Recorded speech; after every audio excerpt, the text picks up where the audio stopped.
You are now watching M.O.D. Entertainment. Make sure you subscribe and check out the playlist.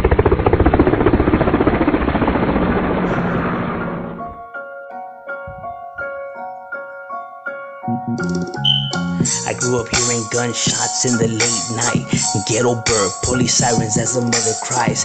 Just another victim of the Soundbrown genocide. Locals posted, locked and loaded, ready to take lives. And when they heard the chieflet, they would duck up out of sight. Like your car when the sundown, it was mission time. You had to stay alert cause bullets always travel blind. We stayed posted, we stayed drinking and we getting high. Marchando down the enemy's neighborhood as we ride. Put the hood, put the glica sample, fuck their side. No regrets, but the truth is no peace of mind. G-File. Alright, starting off right here in Watts, we have one of the most interesting neighborhoods in this area. We have the Southside Watts Barrio Grape Street, or Southside Watts Barrio Grape, you know what I mean? The SSWVG neighborhood. Now this neighborhood is located in the Jordan Down Projects in Watts. That is where their neighborhood's at. That's their main domain, their dojo, and where they be getting it cracking. Now the reason I say the most interesting neighborhood is because this neighborhood actually used to be a half black, half Mexican neighborhood. And then like roughly around the 70s, some of these guys from Grape ended up getting arrested, locked up, you know what I mean? And they were Hispanics, so they were programming with the homies in there, hence representing it as Southside Barrio Grape, 13. So then that led to the African American portion of the group separating themselves and aligning themselves with the Cribs. So the neighborhood branched off. It split up. All the Mexicans stayed with the Southside Barrio Grape Street 13, and then the African Americans were the ones that stayed with the Grape Street Cribs. But they have always had a good relationship and alliance. They still like buddy, you know what I mean? Like there's no beef between them. They still share the turf. They get along with each other. You know what I mean? Like they're in good standings. You feel me? And but hence the Grape Street Crips still have Mexicans in their set, and the Barrio Grape Street still have blacks in theirs, you know what I mean? So it's not like if it's like one is full black, one is full Mexican. Nah, they still have like different races, mixed in, you know what I mean? Depending, who's their crowd and, and whatnot. But yeah, so at one point it did used to be one neighborhood, but now it's, two. So that's why people get confused when they hear Grape Street. They thought like, they'd be like, wait, wasn't that a Hispanic gang? Wasn't that a Crip gang? That's the reason why it split into two different gangs, you know what I mean, but with the same name, you know what I mean. That's just how it goes. And the Southside Barrio Grape Street has several cliques, amongst themselves. They have like the Tiny Winos, the Gangster Locals, the TRS, they have several cliques, and they be going at it right there with all kinds of neighborhoods, you know what I mean? I think they beef it with almost every Watts gang that's there. No lie. But this neighborhood is large, so they have the numbers to combat it. It's one of the more larger neighborhoods in this side, one of the most recognized neighborhood. Also because they wear the color purple. The color purple is their color, hence because of grape, you know what I mean? You do see like grapes graffitied up and all of that, you know what I mean? So purple's their color. And to this day, they're still holding it strong right there and representing for theirs and putting their barrio up on the map. But that's what's up with the Grape Street. And here's the originators out of the Watts area. You have the Barrio Southside Watts 13. So you see it WTS, SSWTS is how you see this barrio written up. Or sometimes you just see it, SSW13, not to be confused with Southside Whittier. This is Southside Watts 13. They are located, obviously right here in Watts, but they're located right there. Their neighborhood is what's Century Boulevard to Firestone Boulevard to Grand Avenue to Avalon Boulevard. So everything basically that's in the middle, it is what's known as their barrio. Pretty decent size of turf, if you ask me, you know what I mean?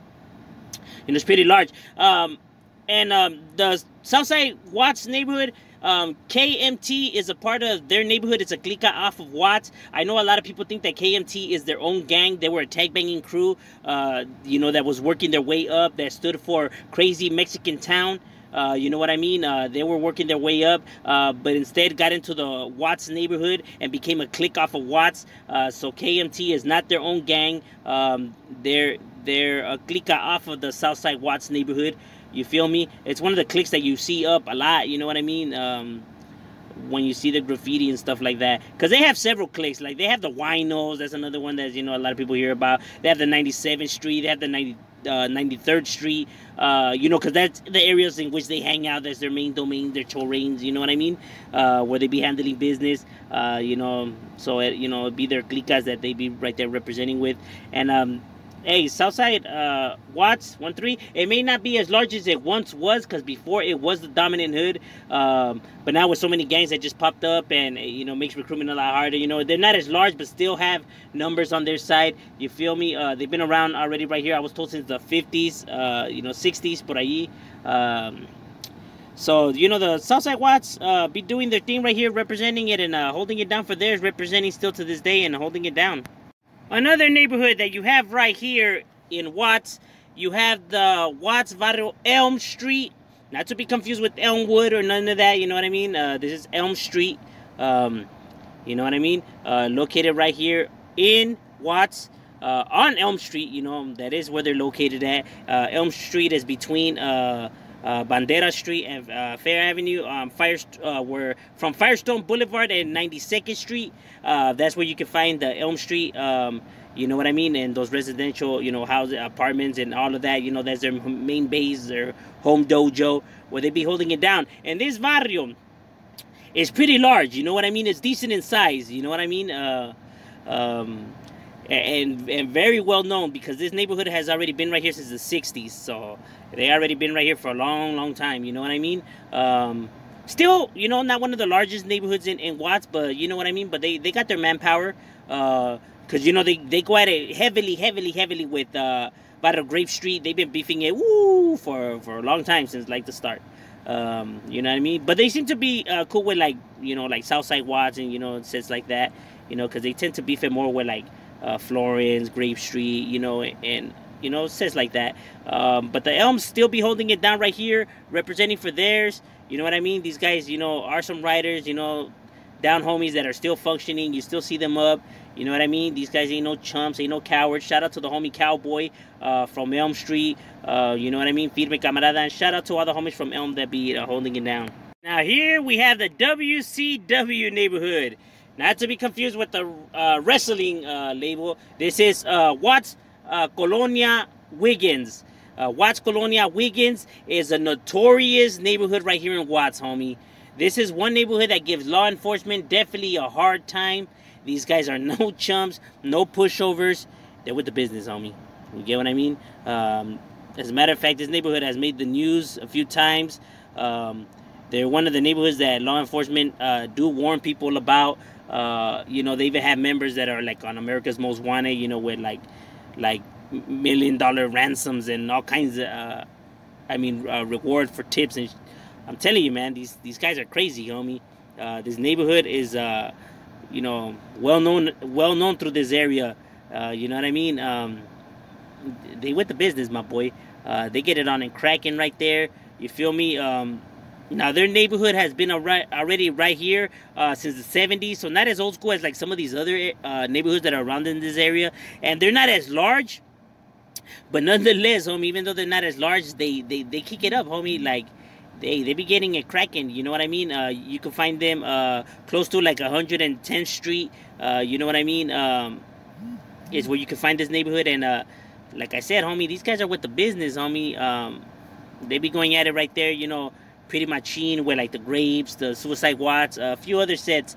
And to this day, they still be holding it down right there for theirs. But that's what WCW translates to. It stands for Watts Colonia Wiggins. And representing right there in Wiggins and holding it down and definitely putting their barrio up on the map, you feel me? But that's what's up with them right there, holding it down. Here we have one of the more smaller neighborhoods in the Watts area, roughly because it's one of the more newer sets out of Watts.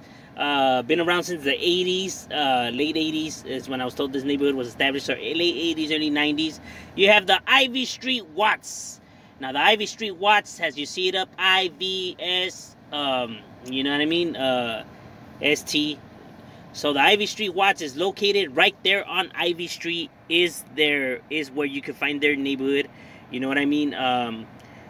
This is a real neighborhood. This is a Raza neighborhood. I know that people were trying to say that it was a black neighborhood and stuff like that. No, Ivy Watts is a Raza neighborhood. And yes, they're roughly more of a smaller neighborhood because they're not as old school as some of these other neighborhoods, and they don't have a large turf, you know what I mean? But nonetheless, homie, these vatos have their riders, homie. They kick it up, homie. They do their thing, you know, because I was told that they're roughly less than 80 heads. So it's more of a smaller gang than the rest of these sets. But I know that they have their riders, you know, because I have homies that are Ivy Watts that I know that are with the business. You know, like the homie Philo, Darky. I know that they with the business, you know what I mean? Representing right there for Ivy Watts. Get at me, my boy. Darky, get at me. That way, you know, we can hit that song. Yeah, Ivy Watts is definitely with the business, homie. They be putting it down, representing for theirs. And to this day, keeping it active and putting their setup on the map. You feel me? These guys ain't no chumps, ain't no pushovers.